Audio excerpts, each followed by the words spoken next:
Hello everybody, my name is Benji, and welcome back to Dyson Sphere program. Last time, we cleansed this system of the Dark Fog, aka we have liberated it entirety. Unfortunately for us, there is a fog seed coming in from 10 light years away, so they'll be here eventually. But today is going to be all about proliferation.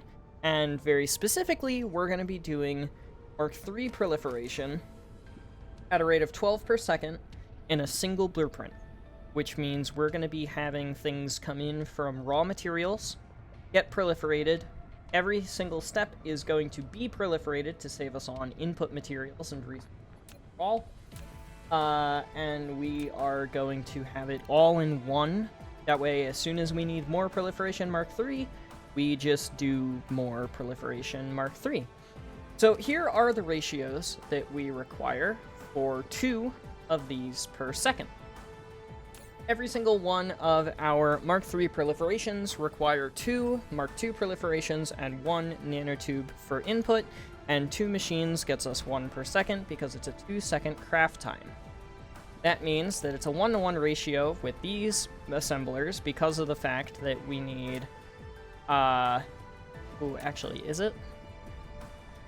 Because this gets us 1 every 1 second, which is 2 every second, which is, yes, enough, because it's twice the crafting speed, so half the number of assemblers, perfect, despite twice the number of input, and then that cascades down for the proliferation Mark I, because this needs 2 every second, this makes 1 every half a second, so 2 every second, nice and perfect.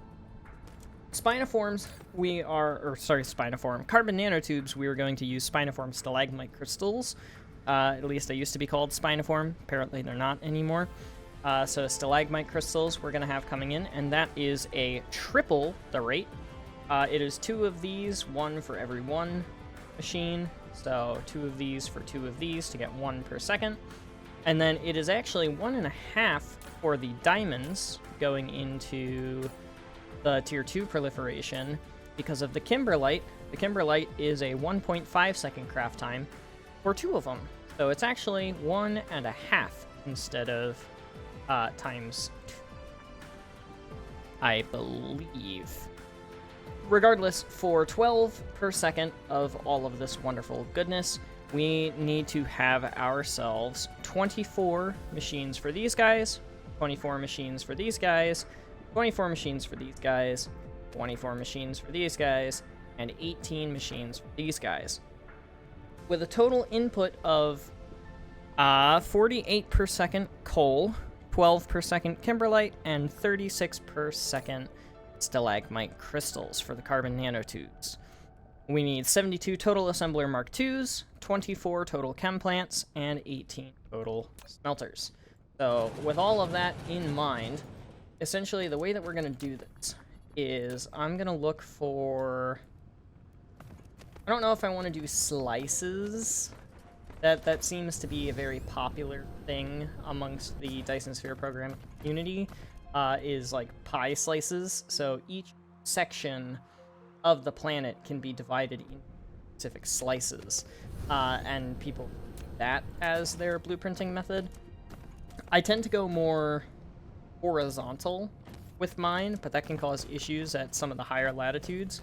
So I think I'm going to instead work vertically on this one, just for the heck of it. And we will find this one just to make it nice and simple for us. So first things first, we're going to have the output here in the center. And of course it is going to self-proliferate. So we're going to need 12 of these guys on either side, all for proliferate 3, and of course that fits there. Does it fit the whole way? Oh, apparently it does fit the whole way, so it doesn't need to have this much space. I'll go on ahead and I'll set that. It itself. This, because I genuinely did not think that a belt would make it through. And we are going to have more than 12 per second as an output. So I'll go on ahead and do that just for simplicity's sake. Add another 12 the whole way down, another 12 the whole way down. And then this will have our input of 24 per second, Mark II proliferation, 22 per second, or sorry, 12 per second nanotube. So we're just going to use Mark II belts for side. No need for Mark IIIs. Gone ahead and put input belt, or the output belt rather, the entirety of the way up. Where's that belt start? There it goes. So one of these will be Proliferation 2. Where is it? It is. And the other one of the carbon nanotubes from the spiniform stalagmite crystals. I think the spiniform stalagmite crystals are probably best to just come from a little bit farther down. Yeah, or maybe not, because I'd like to keep it with the input here. Nope. Yeah, so that it can be heard on the other side. So if we have that as an input, that kind of takes away that possibility, which is fine. We need 24 for the carbon nanotubing. And remember, this has to all go back down the belt, so 24, 12 on either side. Just do it like this. Yep, that'll work perfectly. So we can have our input of the spiniform stalagmite crystals, this, have output going down the sides, like so, and then have output here go this way, have some sort of a way that this wraps around and gets proliferated, obviously proliferate the input, and we will copy this over to the other side here. Far.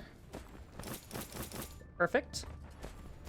Now the proliferation Mark II should probably be next, and that requires 12. So on the entirety of the way up to the top here, put it like this, that way the outputs are somewhat in line with one another. That is 12 on this side. Again, this is going to be mirrored on the other side. Proliferation Mark II. Have the output come down something like this, and then go over to get proliferated and all things. That's great. It needs to have 24 proliferation Mark I on the side, so that's going to be 3 belt, and 12 diamonds on this side, so that's Mark II belt. And actually, because of the way that I'm thinking about doing this for instead, just like that. Again, inputs are going to have to end up being proliferated at some point. And then, last but not least, over here, put like this, there needs to be our proliferation Mark I. Perfect. And then proliferation Mark I comes the whole way down, and it's proliferated, and it goes back in. And that requires 24 coal, because it's a 1-to-1. Yeah, 24 coal per second, so that's going to this can go in. And then, on this half, because this is only half of it, we need to have our kimberlite. Now, our kimberlite, we only need 9 smelters on this side for. So, in order to keep this blueprint somewhat reasonably sized, an input of that later, and it only needs 6 per second kimberlite, but again, we're not using Mark I belts for basically anything anymore, so that's just gonna have to do that. And then, yes, we can put proliferation right there, but we can't then put the smelters. Won't be able. So we'll put the smelters here instead. All the way out to 9. That'll get a proliferated input, and then these guys can come the entirety of the way down, and then wrap back around like that. With the proliferation other way, like that. Should allow, perfect, for the inserters. Wonderful. This, of course, will all get copied over to the other side. I am unfortunately going to have to demolish this geothermal power station or move the whole blueprint over a little bit. Yeah, because it's gonna be gnarly. That's totally cool. So I've got a couple of things to grab from back home, including putting away a couple of things from our expeditions. Mostly I need the photon spotlight mining stuff, some drones, because I don't have a ton. I gotta put away some of my combat materials, and I need some more interstellar logistics stations, yada yada, whatever. I will be back with that, and with a finished tileable blueprint. See you soon. Alright, that took far too long, but it looks genuinely amazing. And I realized that all of these transit drones are gonna be something that we want to have available for distribution of the proliferation, not so much for delivery of the raw materials. So I'm gonna have the raw materials here delivered via, I'll go, since I'm supplied at home. I decided that we're gonna have a local demand here instead of a remote demand. And then we should see some guys warping at us. Yeah. Warping in to bring us warpers. And I went on ahead in the other planets of the system here. Of course, I set up a little bit of a ring. That way we actually have enough power and have power across planets. This is the one that's mainly suffering for that at the moment. This one's actually doing fine because it's an aquatic planet. I ended up having a ton of, like, wind power since we can build those without foundations now. So that is absolutely... and you can see all of those via all of the logistic vessels. There's coal here. That's being brought over to us. There's spinoform and coal here. That is being brought over to us. And then very last, but very not least, we have coal and we have kimberlite here on this planet, which for the kimberlite, I am going to go on ahead and just entirely jack that up. And then, of course, as well, wind power, because we can never have too much, like, power in terms of wind power. There's our first core. And where's the coal at on this planet? I know it's, like, not that far at all, so we can go on ahead and grab that. Also right next to the geothermal line, which is super duper. And then I'm gonna do the same thing here. I'm just gonna check this entirely all the way up, get us full throughput, and then test out the new proliferation. I mean, it's symmetrical, everything looks really good. The way that it works, of course, I explained it at the beginning, but once the proliferation is actually made, it has a priority splitter here, which self-proliferates it, and then it goes down through the top, splits here to go and proliferate the other input materials, and then splits here to go into the other input material. And then it goes into side there. So, local demand, local demand, local demand. Make sure that this has drones. It sure does. Drones are flying. Looks like spinoform and coal, of course, are the first to get here. So spinoform is in. Coal is in. Proliferation Mark 1 is going. Spinoform carbon nanotubes are going. Kimberlite is arriving. Diamonds are going. Diamonds are coming in. Proliferation Mark 2 is online. And we have our first Proliferation Mark 3. There it goes. Proliferation Mark III is now charging its thing and self-proliferating the Proliferation Mark III. There it is. And there go the first of the proliferations for the proliferation input itself. Of course, there's no actual distribution here.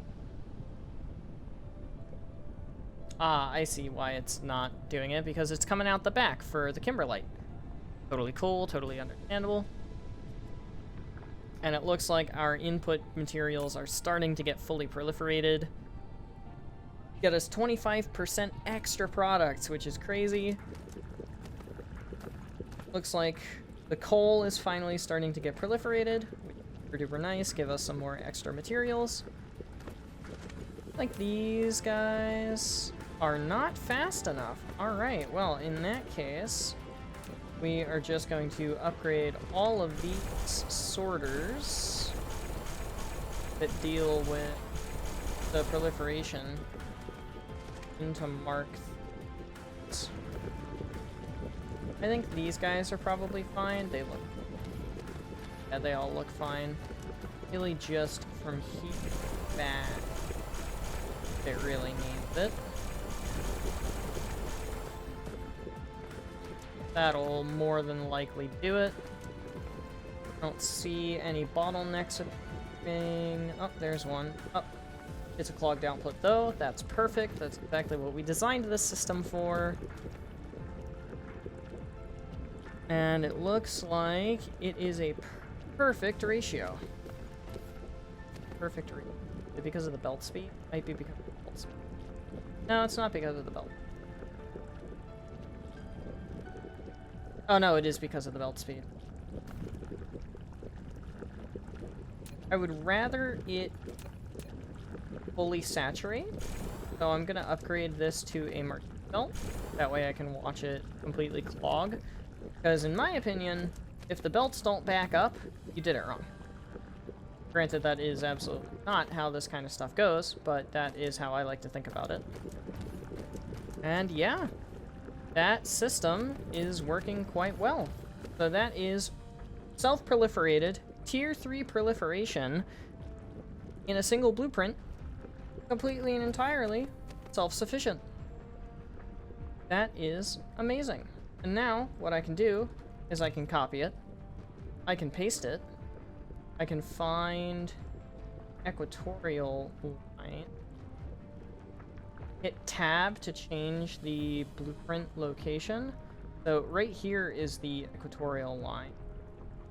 And that means put it... That is quite a bit of concrete. That is a-okay. We will do all of the concrete. It will be great. Amazing. Oh, it always feels so good to do stuff like this. Make these giant, massive blueprints and then just completely and entirely copy and paste them down on top of one another. Then we can go in here, make sure everything lines right back up again. And... a lot of things are still broken. Alright, well, that just means that we dismantle the entire thing from scratch. Try it again.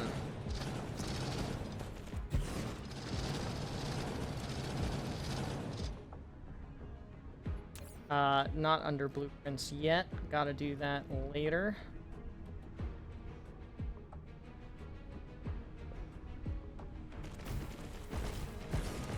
Oh, it doesn't still pull the outputs?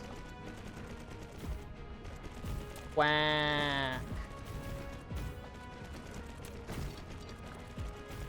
I can't believe it doesn't still pull the output.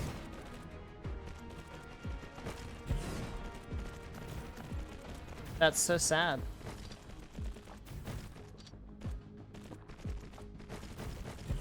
Well, at least it was easy to do... At least it was easy to do that part. That's good. That makes me... That it was at least easy to, like, reconnect everything. And, of course, our drones are just gonna be super duper busy for a hot minute, but that is a-okay. This is the kind of stuff that I love. And, like, getting it to where this happens. Of course, the kimberlite reserves on this planet are not the best, but we don't need that much kimberlite per proliferation tier 3, especially when we're rating every single step. That 25% is absolutely a lifesaver. Plus, our mining productivity is crazy right now, which, speaking of, I think I can do more vein utilization. Should have done that earlier, but that is okay. And then carrier capacity and engine are really good to read next. So, next episode is going to be another war episode. Now that this system is clear, ready to go, and working as good as it can be, our next episode is going to be around the war planet, or the war system, rather. And here we are going to be making 7.5 per second of the majority of our war items, so that's going to be high explosive shell sets, these supersonic missile sets, and plasma capsule, well, for the SR plasma turret and the plasma turret, which I need to add to the model back home. So the next episode is going to be us going to war and annihilating the fog out of our new war system, liberating all of our different areas one step at a time, just to make sure that we don't have to worry about anything of that sort. So, super excited for that, 100% looking forward to it. I just want to show off all of the belts going back and doing all their things again on this one, especially since we are nearing completion of the game. We want to have the war stuff online, just for actually having the war stuff at our disposal as we move into conquer new planets and new resources and all the things. Yeah, that's what I think is going to happen, which is a really good opportunity. We will do that here momentarily. But yeah, that is amazing, and I love to see massive blue working. That's actually a great thumb right there. So we're going to get into the war stuff in the next 2 episodes, but for now, that is going to be it. So thank you, everybody, so much for watching. I hope you have enjoyed.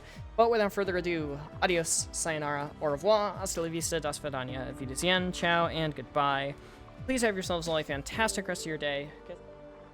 Don't forget to be hydrated. This video is in the bag, and I will see you guys in the next one. Later, y'all.